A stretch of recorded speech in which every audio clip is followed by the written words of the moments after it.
parle. Chaque jour, Charles et Carole vous présentent la leçon de l'école du sabbat.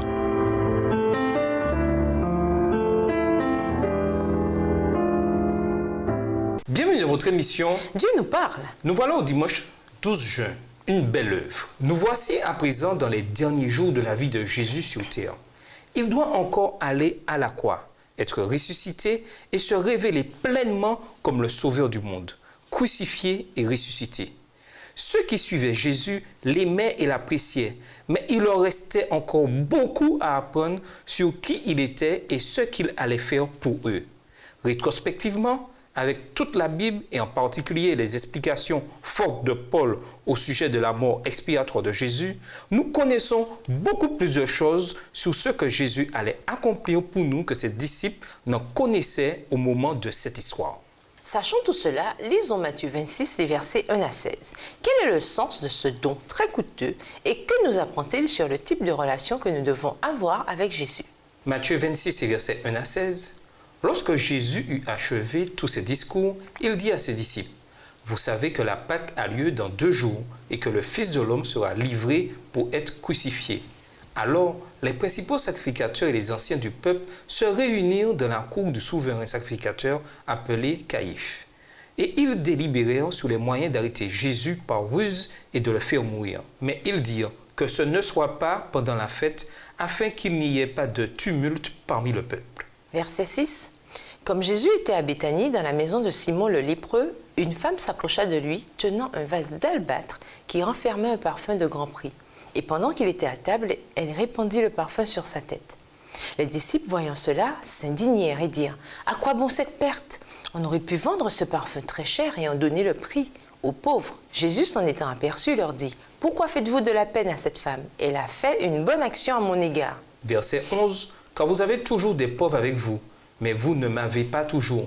En répandant ce parfum sous mon corps, elle a fait pour ma sépulture. Je vous le dis en vérité, partout où cette bonne nouvelle sera prêchée dans le monde entier, on racontera aussi en mémoire de cette femme ce qu'elle a fait. » Alors, l'un des 12, appelé Judas Iscariote, alla vers les principaux sacrificateurs et dit « Que voulez-vous me donner? Et je vous le livrerai. » Et ils lui payèrent 30 pièces d'argent. Depuis ce moment, il cherchait une occasion favorable pour livrer Jésus.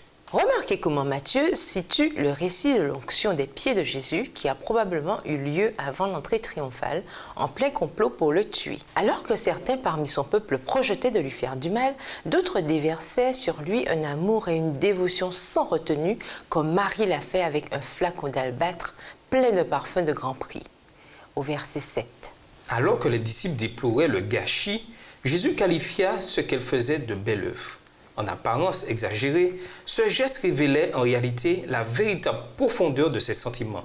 Elle ignorait sans doute tout ce qui devait arriver et le sens de ces événements, mais elle en comprenait suffisamment pour savoir qu'elle devait beaucoup à Jésus.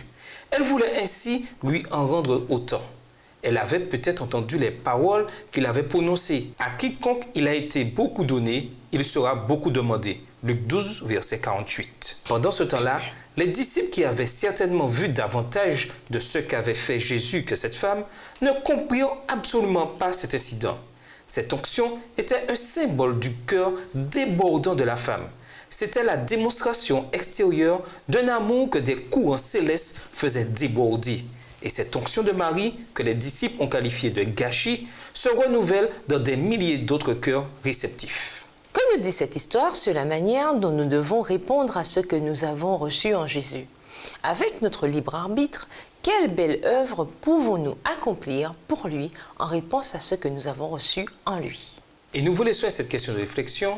Quand, parce que vous êtes chrétien, vous vous retrouvez sujet à une grande pression, comment êtes-vous certain que vous suivez le plan de Jésus pour votre vie? Au revoir. Et à demain si Dieu veut. Dieu nous parle. Chaque jour, Charles et Carole vous présentent la leçon de l'école du sabbat.